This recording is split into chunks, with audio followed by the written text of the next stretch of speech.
Hello everyone. What I'm going to introduce to you today is a semi-automatic 3-tons CNC servo terminal machine, Mr. Wang. In fact, we can say that the series of semi-automatic terminal machine is very mature. So I wonder, is it necessary for us to produce like the semi-automatic machine with a servo and any numerical control? What's the first feature? For traditional terminal machine, if we want to adjust the pressure of the mute terminal machine, we have to disassemble the mechanism and then regulate this turnaround, right? And it's allowed and not very accurate. That's what we're trying to do now, to remove these advantages. So we launched this servo terminal machine in my idea. First of all, if the customer purchases a semi-automatic terminal machine as to fully automatic machine, his order is not very large. Yes, if the order volume is not very large, the quality requirements of the harness is quality. In fact, more depends on the experience of the personnel. What if the customer needs to install a pressure detector on this machine? It costs at least 1,000,000 yuan or 2,000,000 yuan for a pressure test, right? Yes, even the cheapest ones are around 15,000 yuan. If the customer plans to buy a semi-automatic machine, he doesn't place a lot of orders at first. If he needs more, he'd buy some fully automatic machines, right? When I got a small order, it's to say customer's order volume is not very large, but this customer will have high requirements on quality. Then this is the machine will be the first choice. Yeah, besides the ability of its high input-output.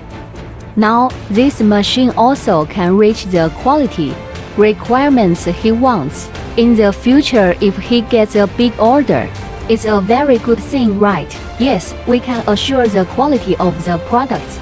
And then please introduce what was the whole process like. Because we are now a terminal crimp, the action is a crimp. Yeah, and then I'm now introducing the difference between this machine and the traditional one. There is a terminal parameter setting in the feature settings. We can directly affect the tension of the terminal by adjusting this terminal thickness directly. If the number I set is bigger, then it's a looser crimp.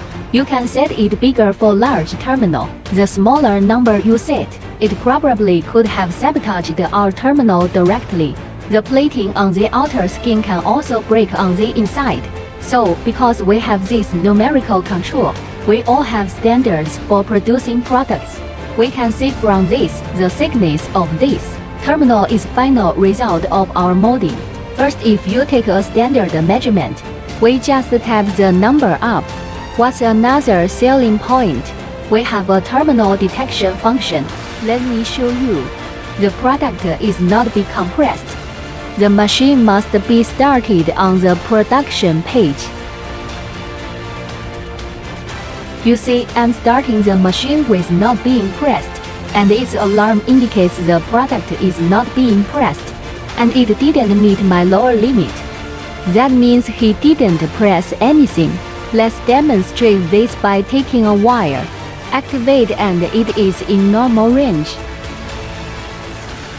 And it has a very small fluctuation, which indicates that the accuracy can be guaranteed. Let's test it again. When it works with no crimping terminals, it will give an alarm, and then we'll test the situation that is pressed repeatedly. I'm pressing 2 terminals here.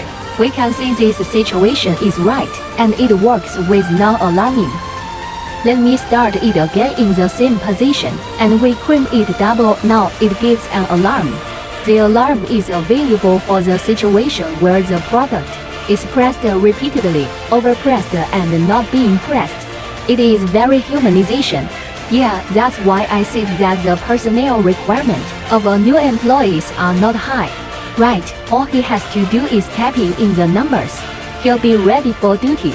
Yes, well, if I have this machine, like the one I just said, when I press like that, I don't know whether the pressure is qualified or not.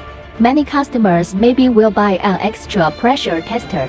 It also can be tested this one of this terminal thickness by the tension tester. If you are not pulling hard enough, you just reduce a little less tension. If it is pressed excessively and it is too tight, we just pull it more loosely. So because this machine is semi-automatic, its speed, actually the same as the artificial hand, is related with the speed of the personnel. Yeah, like our machine's crimp process. Then we have a foot switch here.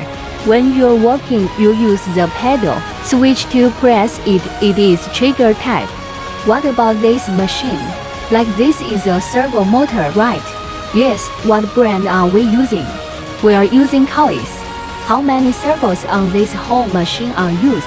One servo and it's a single axis. One action is enough. Yes, this machine is 3 tons. That is to say I'll take the 2 tons is okay.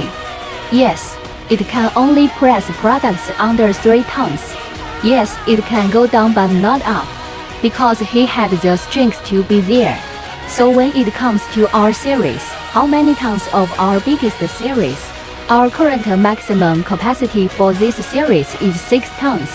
One of the best things about his machine is that I have a test for each of my terminals. Yeah, and there's one data recording to record how many times I pressed the product, and the pressure values are visible. Each product that is not qualified can be examined.